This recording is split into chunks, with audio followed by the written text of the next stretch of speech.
भाई हो देखो ऊपर ऐसन तो होई एकरा नीचे कैसन। भाई हो देखो ऊपर ऐसन तो होई एकरा नीचे कैसन। हमारा बुझाला ई झकास हो। पातर पातर होठ लाली पॉप लागता, चोलिया में दूगो आलू चॉप लागता। आ एक नंबर माल जिला टॉप लागता, आ एक नंबर माल जिला टॉप लागता। आ पतली कमरिया लापालॉप लागता। भाई हो देखो ऊपर ऐसन तो होई एकरा नीचे कैसन। हमारा बुझाला ई झकास है।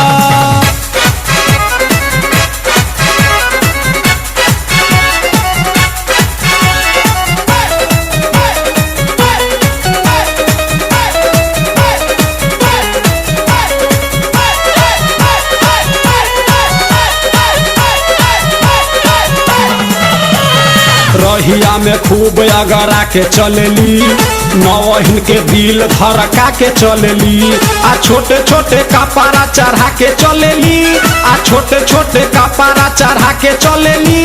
आ से कसी बदनिया देखा के चलेली। भाई हो देखो ऊपर ऐसन तो होई एकरा नीचे कैसन। हमारा बुझाला ई झकास है।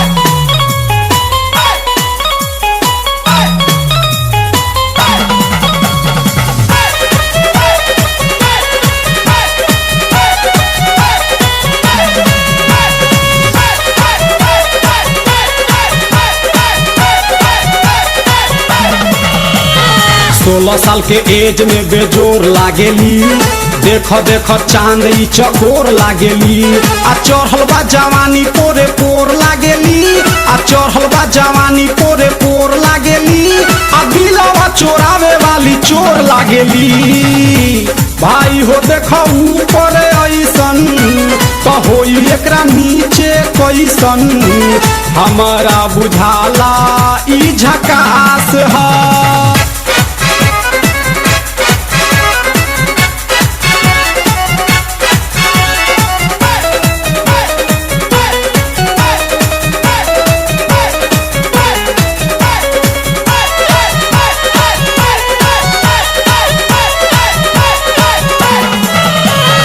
ऐसन माल पाई जे निहाल हो जाई, सकल बलमुआ अब कमाल हो जाई।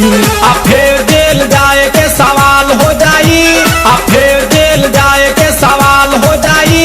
आ लागता ई गाना पर बवाल हो जाई। भाई हो देखो ऊपर ऐसन तो होई एकरा नीचे कैसन। हमारा बुझाला ई झकास है।